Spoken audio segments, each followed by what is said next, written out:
টি-20 বিশ্বকাপে বাংলাদেশকে বাদ দিয়ে স্কটল্যান্ডকে জায়গা করে দিল আইসিসি। সামাজিক যোগাযোগ মাধ্যমে তুমুল ঝড়। সবাই ভাবছিলেন বিসিবি হয়তো এর বিরুদ্ধে কঠোর আইনি ব্যবস্থা নেবে বা আরবিট্রেশনে যাবে, কিন্তু মিরপুরের বোর্ড মিটিং শেষে এলো চূড়ান্ত হতাশার খবর। কেন আইসিসির সিদ্ধান্ত বিনা বাক্যব্যয়ে মেনে নিল বিসিবি? কেন নেওয়া হলো না কোনো আইনি পদক্ষেপ? জানুন আজকের ভিডিওতে। ঘটনাপ্রবাহ বেশ দ্রুত গড়িয়েছে। একদিকে আইসিসি যখন আনুষ্ঠানিকভাবে ঘোষণা দিচ্ছে যে বাংলাদেশকে বাদ দিয়ে স্কটল্যান্ডকে বিশ্বকাপে নেওয়া হয়েছে, ঠিক সেই মুহূর্তে মিরপুরে চলছিল বিসিবির নীতি নির্ধারণী সভা।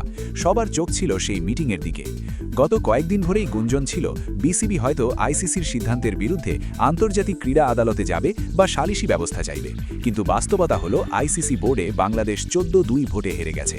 এত বড় ব্যবধানে হারার পর আইনি লড়াইয়ের কোনো শক্ত ভিত্তি আসলে বিসিবির হাতে ছিল না। সেই গুঞ্জনে জল ঢেলে বিসিবি পরিচালক ও মিডিয়া কমিটির প্রধান আমজাদ হোসেন স্পষ্ট জানিয়ে দিয়েছেন বিসিবি আর কোনো পদক্ষেপে যাচ্ছে না।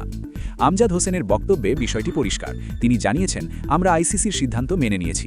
যেহেতু আইসিসি ভেন্যু পরিবর্তন করে শ্রীলঙ্কায় নিতে রাজি নয় আর সরকারি সিদ্ধান্ত অনুযায়ী আমাদের পক্ষেও ভারতে গিয়ে খেলা সম্ভব নয়, তাই বিষয়টি এখানেই শেষ।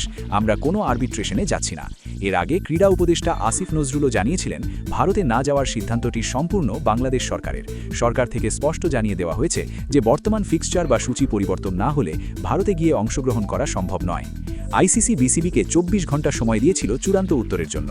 বিসিবি অত্যন্ত বিনয়ের সাথে তাদের জানিয়ে দিয়েছে দেশের সরকারের সিদ্ধান্ত এবং বর্তমান পরিস্থিতির কারণে এই ফিক্সচারে তাদের পক্ষে খেলা সম্ভব হচ্ছে না। অর্থাৎ আইনি লড়াই বা তর্ক নয়, পরিস্থিতির বাস্তবতা মেনেই বিশ্বকাপ থেকে সরে দাঁড়ালো বাংলাদেশ। ভক্তদের জন্য এটি মেনে নেওয়া কঠিন হলেও এটাই এখন বাস্তবতা। বিসিবির এই মেনে নেওয়ার সিদ্ধান্তকে আপনি কিভাবে দেখছেন? এটি কি সঠিক সিদ্ধান্ত ছিল? কমেন্ট করে আপনার মতামত জানান। ক্রিকেটের সব ব্রেকিং আপডেট সবার আগে পেতে আমাদের চ্যানেলটি সাবস্ক্রাইব করুন এবং বেল আইকনে ক্লিক করুন। ধন্যবাদ।